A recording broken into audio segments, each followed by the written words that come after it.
Graves Avenue is located in Central Florida between Orlando and Daytona Beach. It's the fastest growing region in the state. And the Graves Avenue Bridge crosses over Interstate 4 in an area that sees an average of 70,000 cars a day. The bridge was built in 1958 when this was the land of citrus.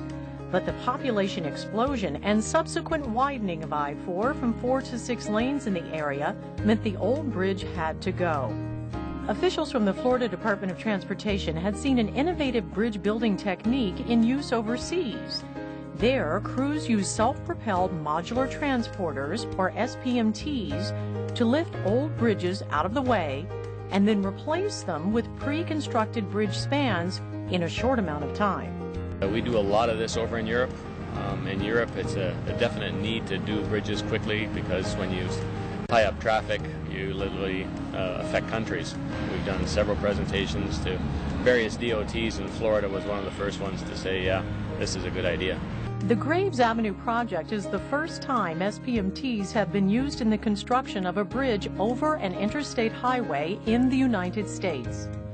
As work on the project began, the Graves Avenue Bridge was closed to traffic in December of last year, and crews began tearing away the outer spans. For several weeks, this is what drivers saw as they traveled underneath the old Graves Avenue Bridge, simply perched atop its support piers. Then less than a month later, in early January, the SPMTs arrived in Florida, and it was time to remove the old spans of the bridge. During rolling roadblocks on I-4, it took only about 20 minutes during the overnight hours of 2 non-consecutive nights to remove the spans. The wow factor of the project was not lost on the local media. Tonight, transportation workers are going to roll out an amazing piece of construction equipment that'll practically eliminate any traffic delays. It is an amazing feat. Demolition crews moved an entire bridge from over I-4 overnight. A massive lift removed the span over the westbound lanes, and because of that state-of-the-art equipment, lanes were only shut down for about 25 minutes. New from overnight, road construction crews have finished removing the second span of the Graves Avenue overpass on I-4 in Volusia County. A heavy lifting piece of machinery carried the overpass from its foundation to the side of the road. DOT says this method of removal cost more money but saves months of construction time. A new bridge is being built on the side of the road and then will be lifted and put right into place. Even people close to the project were impressed. It was one of the most unique things I've seen happen.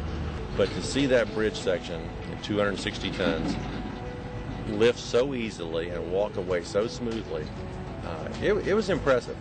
After the 2 old spans of the Graves Avenue Bridge were demolished in a matter of days instead of weeks, work immediately began on the 2 new spans in the construction yard along the side of I-4 instead of over I-4. Then in June, the SPMTs were back for an even bigger job, the installation of the new spans. The first step involved lifting the spans to setting height, a process that took several days.